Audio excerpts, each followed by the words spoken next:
Aski suma Arumakipanay, Takpacha, Kilatanaka, Culiacanaka, Axamarcan, Kamidinacaro. Polifonías. Para hablar de la lengua y las identidades y las representaciones que hoy tenemos acerca del guaraní, nos encontramos con varios mitos. Raíces. Ser afroargentina, del tronco colonial, identificarse de esa manera, es una categoría política. Polifonías de Latinoamérica. La realidad áulica fue la que me llevó a trabajar en el diálogo intercultural. Voces de la educación. Soy una activista negra, candombera, defensora de derechos humanos afrodescendientes, lesbiana y feminista. Polifonías de Latinoamérica. Ciclo de entrevistas, reflexiones en torno a la educación y la interculturalidad. Polifonías de Latinoamérica. Idea y conducción, Mónica Ángel.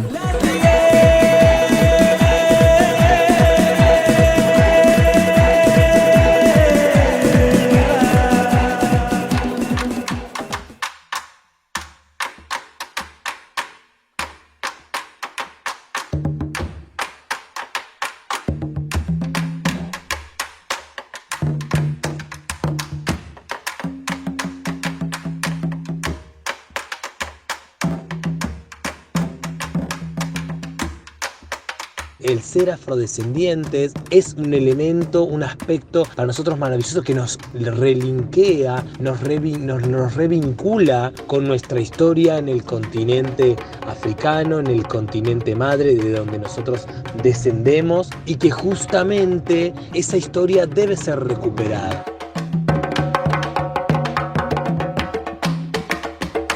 Polifonías de Latinoamérica. Voces de la educación. Raíces.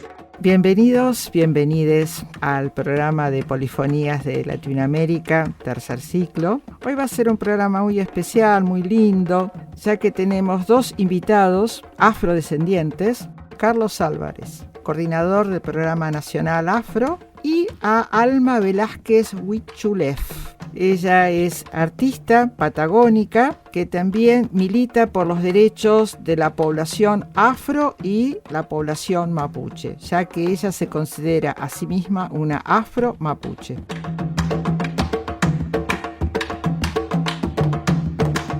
Me gustaría preguntarle primero cuál es su visión acerca del concepto de diversidad cultural. Es un concepto, a mi entender, un poco ambiguo. Pueden cerrar cosas muy copadas, muy buenas, pero a la vez cosas que no están tan buenas. Me parece que es un concepto que, si uno no analiza quién lo dice, quién lo habla, quién lo menciona y en qué contexto, bueno, puede llegar a ser su uso hasta perjudicial. La diversidad cultural es justamente un concepto que tiene que dar cuenta de las diferentes matrices, raíces, expresiones culturales, sociales de cada una de nuestras sociedades, pero sobre todo surge como un modo de romper con una mirada monolítica de la cultura, una mirada hegemónica de un modelo cultural que sobre todo tiene sus bases eurocéntricas, occidentales,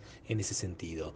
Creo que justamente el concepto de diversidad cultural es un concepto en tensión y en construcción, y también tiene mucho que ver con el lugar de enunciación de la persona o la población que da cuenta justamente de esa diversidad, o que enuncia o que enmarca esa diversidad. En países como en la Argentina, el concepto de diversidad cultural, que también luego fue avanzando en términos de desarrollo conceptual, y se habla de la interculturalidad, hoy se habla de la también policulturalidad, tiene que ver con romper ese paradigma de Argentina blanca, eurocéntrica, occidental que no reconoce ni la presencia ni los aportes de los pueblos originarios y de las comunidades de descendientes de africanos. Por eso, cuando hablamos de diversidad cultural, sobre todo queremos dar cuenta de las diferentes matrices, de las diferentes expresiones constitutivas de la identidad, en este caso de la identidad argentina, que no responden a un único modelo. Pero es tan importante pensar eso y profundizarlo, porque ese modelo, que no es único, sino que también es es intercultural, tiene distintas expresiones, inclusive al interior de nuestro país, de la Argentina, al interior de cada provincia. Por eso la diversidad cultural es un marco que nos permite pensarnos en la diferencia, tomando la diferencia como un valor, como algo positivo, en una perspectiva inclusiva, integradora e igualitaria. Raíces.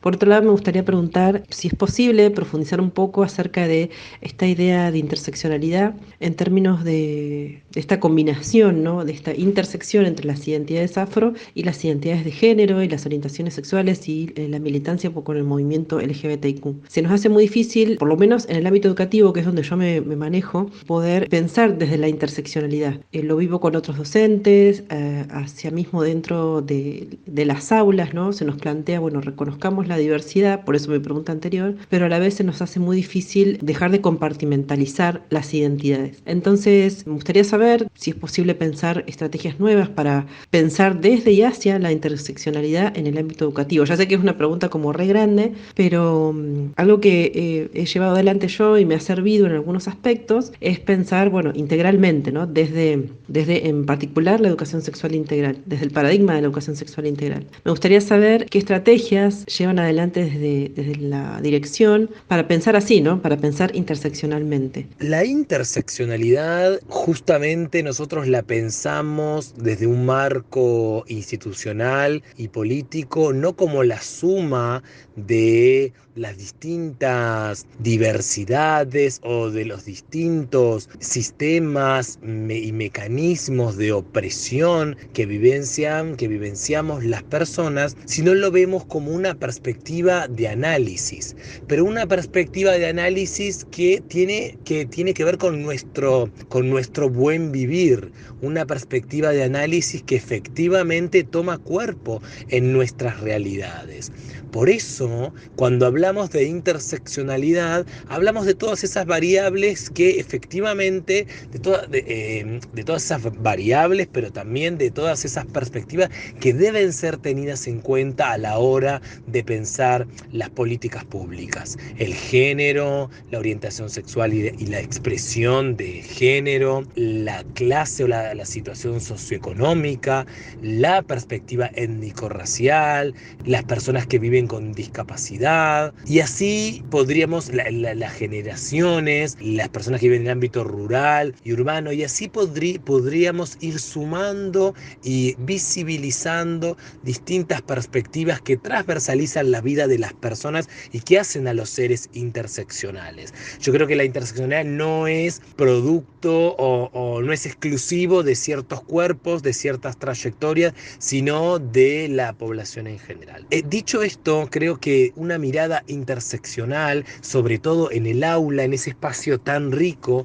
para trabajar, tiene un principio que nosotros defendemos mucho, que es la visibilización de cada uno de esos sistemas y mecanismos de opresión. Así como hoy tenemos una mirada de género que efectivamente pone en tensión y en relieve las distintas perspectivas y las distintas posibilidades de ser mujeres, varones, personas no binarias, y las distintas posibilidades que tenemos en ese marco. La interseccionalidad justamente para mí es una herramienta positiva para complejizar cada una de estas intervenciones. Por eso es muy importante que en el aula, así como les docentes visibilicen visibilizan las cuestiones vinculadas al género, a la lucha contra el sexismo, el patriarcado.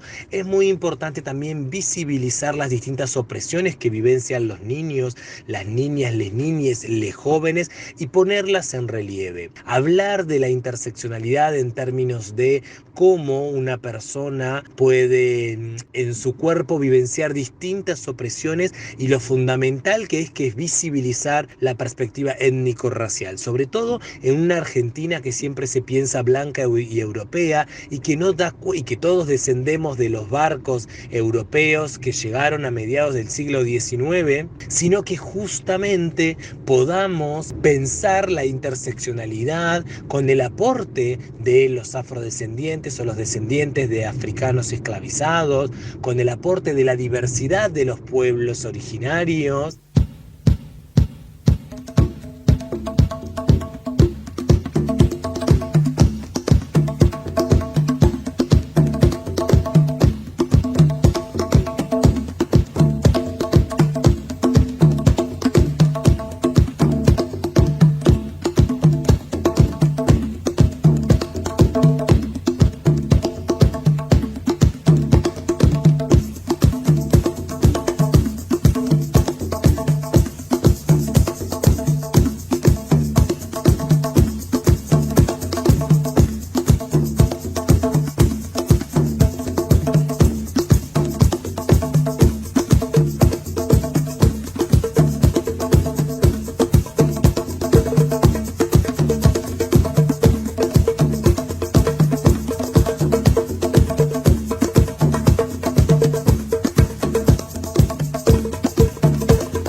Carlos, leyendo la nota que diste en página, nos interesa que nos amplíes por qué consideras que el feminismo blanco no los representa. Y por último, mencionaste en esta entrevista que en la tercera conferencia mundial en Durban, África, las comunidades afro dicen que en Durban entramos negros y salimos afrodescendientes. ¿Cuál es el peso político de ser afrodescendientes? El peso político de ser afrodescendientes para nosotros es constitutivo de nuestra identidad. Nosotros en la tercera conferencia mundial de lucha contra el racismo, la discriminación racial, la xenofobia y las formas conexas de intolerancia en Durban, consensuamos de manera conjunta que queríamos quitarnos ese velo del opresor que nos había puesto el concepto de negro, impuesto el concepto de negro como un concepto que venía a quitarnos todo tipo de identidad y que responde a un momento fundamental de imposición del colonialismo blanco, europeo, occidental. Y que efectivamente nosotros teníamos otra historia y que nuestra historia no nace con la colonización, no nace con la trata esclavista, sino mucho, mucho antes. Por eso el ser afrodescendientes es un elemento, un aspecto para nosotros maravilloso que nos relinkea, nos revincula con nuestra historia en el continente africano, en el continente madre de donde nosotros descendemos, y que justamente esa historia debe ser recuperada. Es un elemento fundamental en la lucha contra el colonialismo y el capitalismo. Por eso es importante también, ya que muchas veces aquí, sobre todo en la Argentina, el concepto de negro se usa de manera peyorativa, no negativa. Día negro, noche negra, trabajé como un negro, mano negra, noche negra. Todas las cuestiones vinculadas a nuestra identidad cultural o étnico-cultural han sido negativizadas, y el concepto de negro tiene mucho que ver en ese sentido. Por eso velamos por un mayor conocimiento, reconocimiento, difusión del concepto de afrodescendiente como un concepto que nos religa, que nos vincula a nuestra identidad identidad y a nuestra historia en el continente africano. Por supuesto, hay muchísimas personas que quieren ser nombradas como negras, negros. Hay la teoría de la negritud, ¿no? Donde también se busca de manera positivizar esos conceptos que fueron impuestos de manera negativa para que efectivamente uno pueda empoderarse. Estamos 100% de acuerdo también con esos modos, con esos mecanismos, pero también creemos que los contextos definen prácticas de inclusión o de exclusión y de reproducción del racismo. Por eso velamos por que cada vez más personas se reconozcan afroargentinas, afrodescendientes y africanas de manera positiva y que encuentren en su identidad, en su negritud, en su africanidad, en su afrodescendencia, un empoderamiento, un orgullo que recupere toda esa historia y toda esa memoria ancestral de la cual formamos parte. Polifonías de Latinoamérica. Voces de la educación. Raíces. Y obviamente que el feminismo blanco europeo no nos representa porque no da cuenta de las situaciones de opresión que viven nuestras hermanas, hermanes, afroargentinos, afrodescendientes y africanos. Pero no me gustaría tampoco tomar la palabra por las compañeras afro, sino que me gustaría que también ellas puedan dar cuenta de esos mecanismos de opresión y puedan efectivamente tomar la palabra y además enunciar por qué este feminismo blanco que muchas veces se practica y se impone, no solamente en la Argentina, sino en muchísimas latitudes, no nos representa. Pero ya se ha dicho mucho sobre eso y sobre todo Audre Lorde, que siempre es una frase una escena que me gusta traerla mucho cuando dice que cuando las mujeres blancas estaban luchando por la inclusión y contra el patriarcado y se estaban organizando, ella les decía, ¿no? Bueno, pero pregúntense mientras ustedes, mujeres blancas, se están organizando acá y quieren trabajar la inclusión laboral, ¿quién está cuidando a sus niños? ¿Quién está limpiando sus casas? Y en ese momento esa imagen traía la situación de las mujeres negras, ¿no? Que ya fueron incluidas, de las mujeres afrodescendientes, de las mujeres africanas, que ya a partir de la trata esclavista fueron incluidas forzosamente en el mercado laboral. A partir del proceso colonialista, ya las mujeres afrodescendientes, las mujeres negras, las mujeres africanas, ya estaban incluidas de manera forzada en el mercado laboral. Entonces, esas condiciones de opresión que tienen que ver con la etnia o con la racialización de las relaciones de poder también deben ser pensadas por este feminismo que muchas veces no nos representa. Con respecto al tema de la interculturalidad y la diversidad, ¿de qué modo crees que podemos introducir dentro del currículum escolar o de las instituciones educativas en todos los niveles? ¿Cuál es tu punto de vista? Es importantísimo pensar que el aula para nosotros es un espacio justamente de desarrollo de nuestras identidades y allí les docentes tienen una llave fundamental que pueden muchas veces fomentar y profundizar la opresión, la discriminación, el racismo, el sexismo y el patriarcado, o pueden realmente marcar una diferencia y generar en nuestros niños, niñas, jóvenes y adolescentes prácticas y posiciones de empoderamiento, de enriquecimiento de los aportes culturales, sociales, culturales y políticos, y sobre todo de darle la posibilidad de sentirse cada vez más orgullosos de las personas que son. Por eso también es fundamental abordar las situaciones de discriminación, de racismo, las prácticas de bullying que se dan en el aula, a través de los insultos, las burlas, no dejarlas pasar, muy por el contrario, a aprender de la educación popular en ese sentido, de trabajar con los emergentes que surgen cotidianamente en el aula y ponerlos en diálogo con los contenidos, con los conceptos que uno debe trabajar a partir de su intervención pedagógica.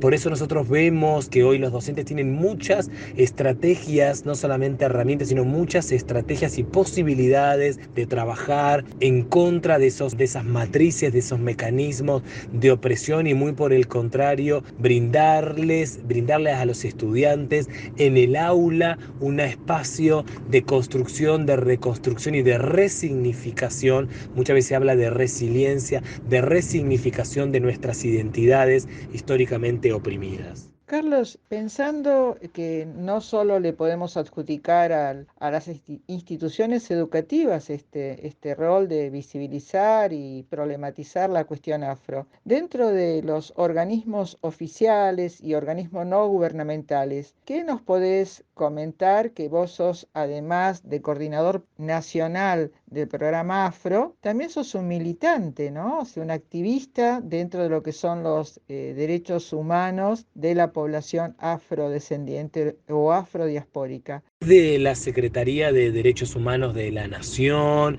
desde el Programa Nacional Afrodescendencias y Derechos Humanos, nosotros venimos trabajando por el reconocimiento, la justicia y el desarrollo de las comunidades afroargentinas, afrodescendientes y africanas, y hemos generado una guía que trabaja particularmente la interculturalidad hacia los efectores de política pública y particularmente de derechos humanos.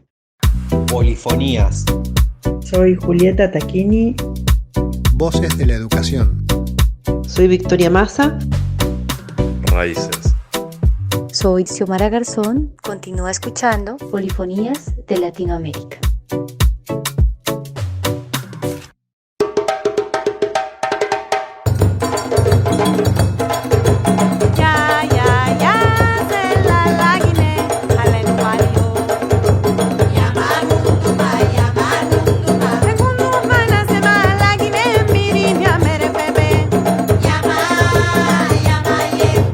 Desde el observatorio, nosotras lo que hacemos es elevar informes sobre la situación actual que atraviesan las mujeres afro en Argentina, vinculadas a la educación, a la violencia de género y a la visibilidad estadística.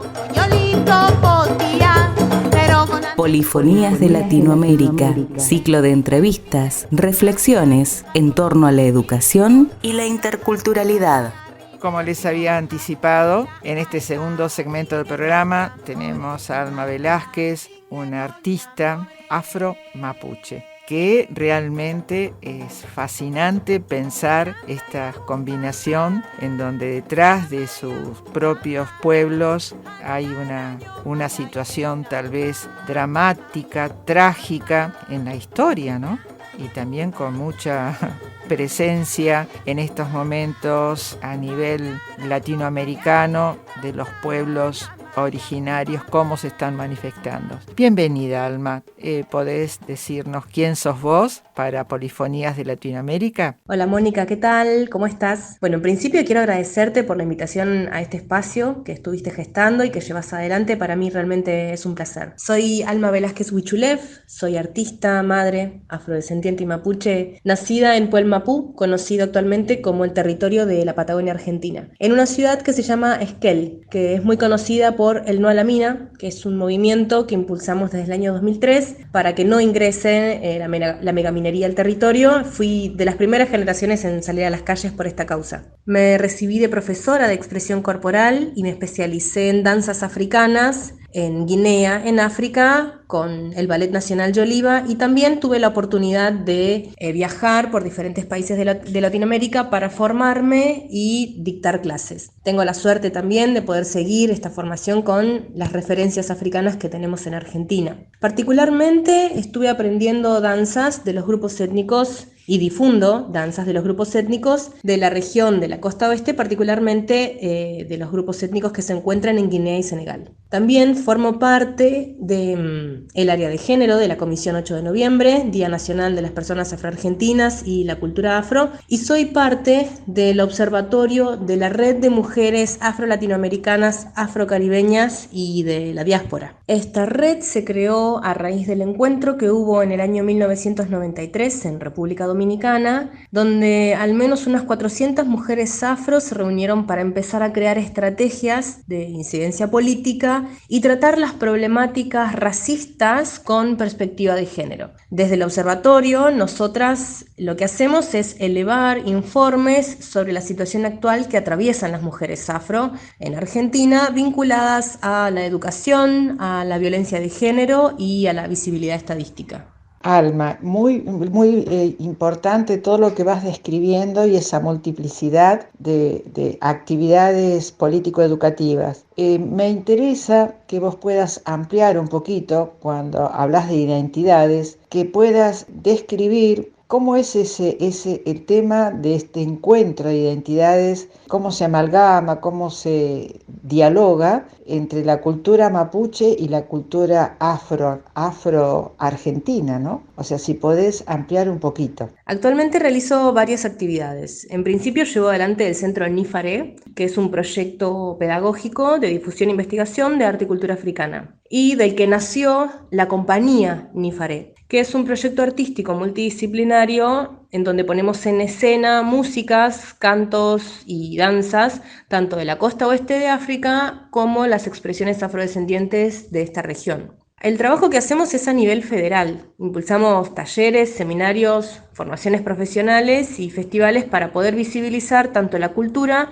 como las referencias afro dentro de las artes africanas. Después, las actividades que realizamos, tanto del centro como de la compañía, vinculan el activismo político que llevamos adelante con las artes, utilizándolas como una herramienta de transformación social.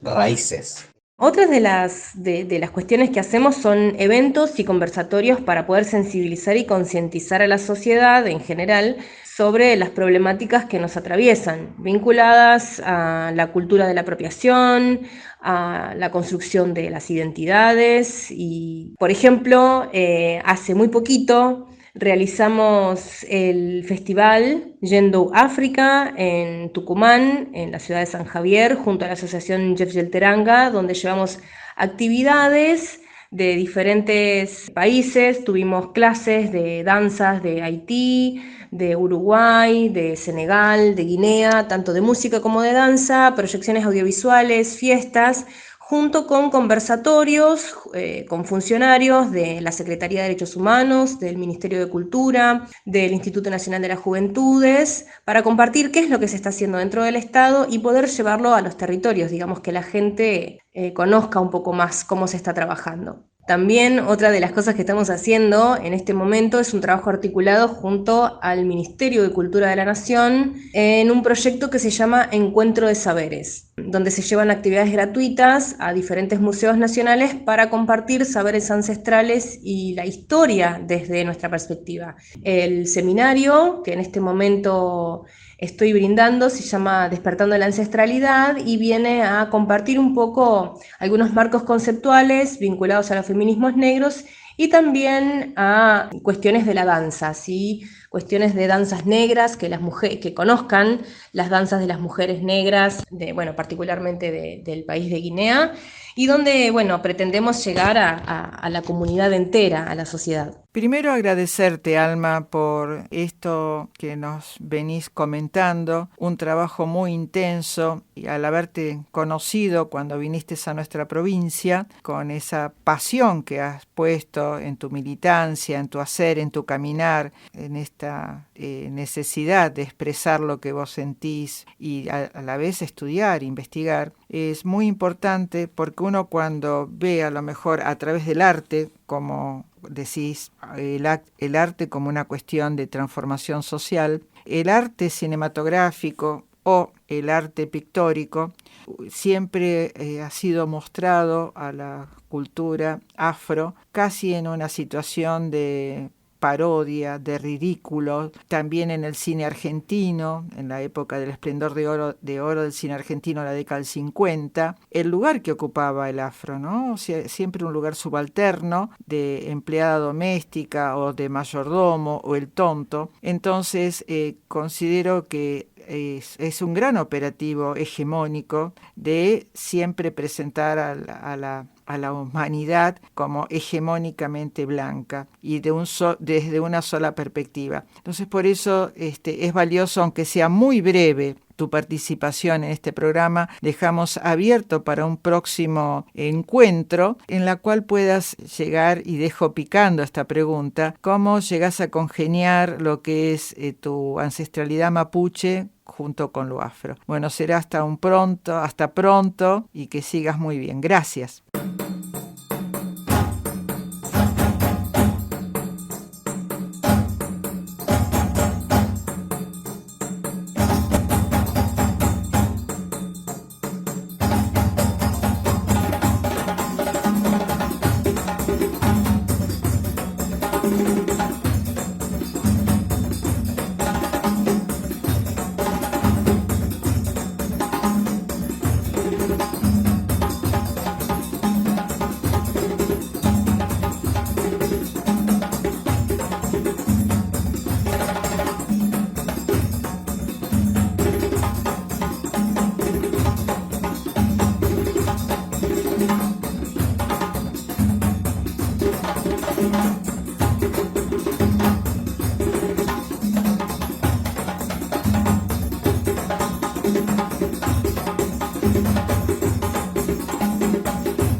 Polifonías de Latinoamérica, una realización de Radio Universidad Nacional de Tierra del Fuego, Antártida e Islas del Atlántico Sur, FM 106.9.